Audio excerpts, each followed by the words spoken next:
I was delighted to take part in this jury again. Last year was great, this year was even better. We had fantastic entries from all over the world.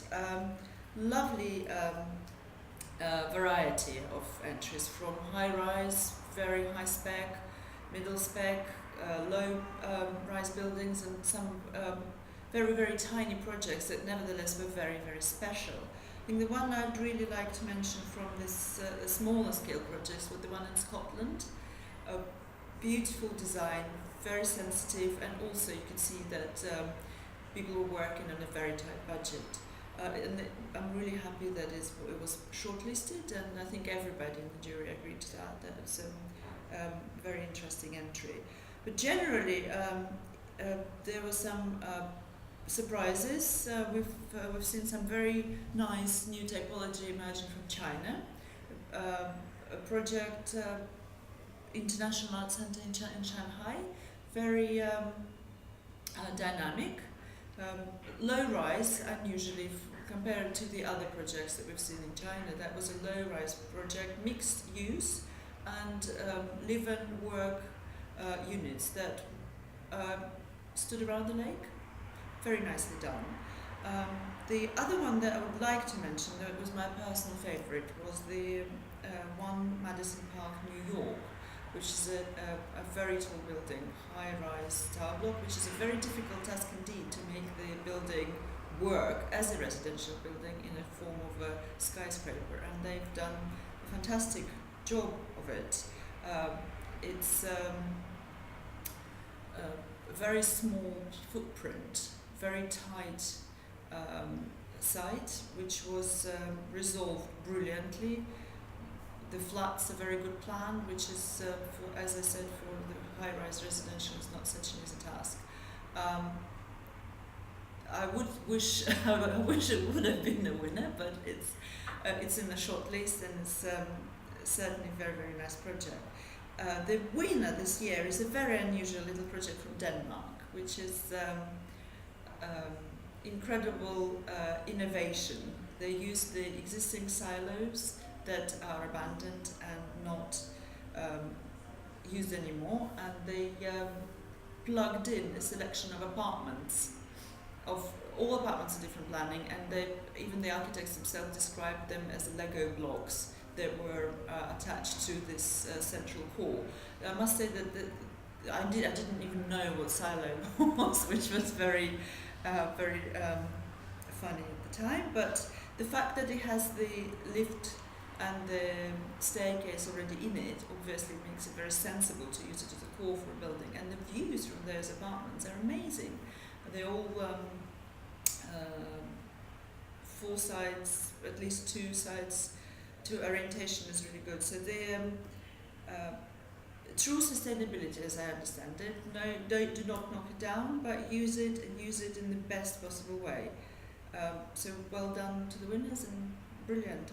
What was interesting about the range of projects and the ones that made it through to the final cut was that the projects that seemed to have the biggest budgets and the most open ticket given to the architects seemed to be the least strong bunch. That basically schemes where there was a sort of very clear concept that responded to the location, the cultural sort of context, the topography, the landscape. These seem to be the most successful schemes, and with a kind of restraint. I think it was kind of interesting that there weren't very many schemes submitted from the UK in terms of one-off private houses. There don't seem to be enough clients commissioning this kind of work in the UK. Some of the sort of strongest work came out of projects also that had you could sort of read the context, you could read where it was in the world because of its response, sort of reinterpreting the either local devices for dealing with sun shading and ventilation, things like that.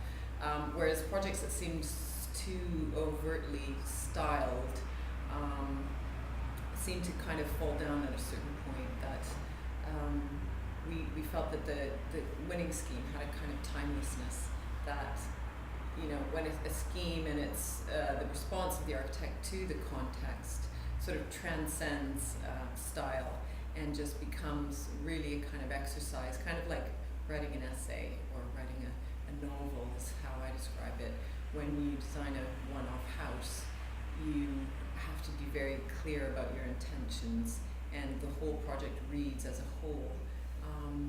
And that kind of intensity and clarity came through very strongly in the winning scheme. We found it really interesting that the architects that won, they actually had 2 houses in the shortlist.